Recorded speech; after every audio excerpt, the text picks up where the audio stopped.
Chapecoense was never meant to be here.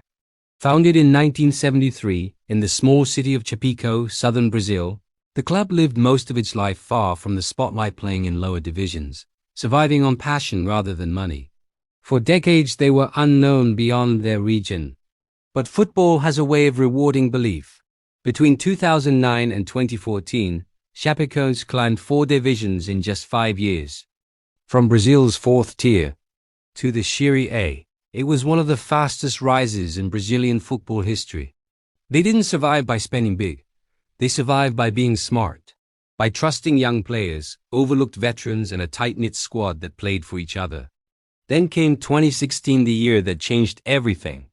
Chapecoense weren't expected to compete on the continental stage. Yet round after round they eliminated giants: Independiente, Junior Barranquilla, San Lorenzo.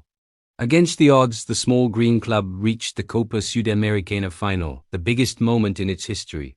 On November 28, 2016, the team boarded Lamia Flight 2933 to Medellin, Colombia. Players, coaching staff, journalists, and crew, 77 people chasing a dream. They never arrived. As the plane approached its destination, it ran out of fuel. It crashed into the mountains near La Union. Just minutes from landing, 71 lives were lost. The world woke up to disbelief. A football club wiped out in a single night. Only 6 people survived, including 3 players: Alan Russell, Jackson Fallman, and Helio Neto. Football stopped. Stadiums fell silent. Rivals wept. Clubs across the globe offered help, players, funds, solidarity. Atlético Nacional, Chapecoense's opponents in the final, made an unprecedented request that the Copa Sudamericana trophy be awarded to Chapecoense. CONMEBOL agreed. Chapecoense were crowned champions without playing the final. But trophies could not replace lives. In Chapeco, an entire city mourned. Funerals filled stadiums. Green and white scarves became symbols of grief. Yet from the ashes, something remarkable happened. Brazilian clubs loaned players for free. The football community united to rebuild what had been lost.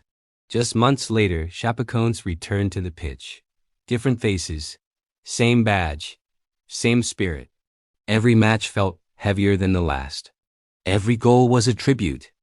Every minute played was an act of remembrance. They weren't just a football team anymore. They were a symbol of resilience, of unity, of the game's humanity. Chapecoense would never be the same again, but perhaps that was the point. Because their story was no longer about trophies or promotion. It was about survival, about honoring the past while refusing to surrender the future. In football, some victories are written in goals and silverware. Others are written in courage. Chapecoense's greatest triumph was simply continuing to play.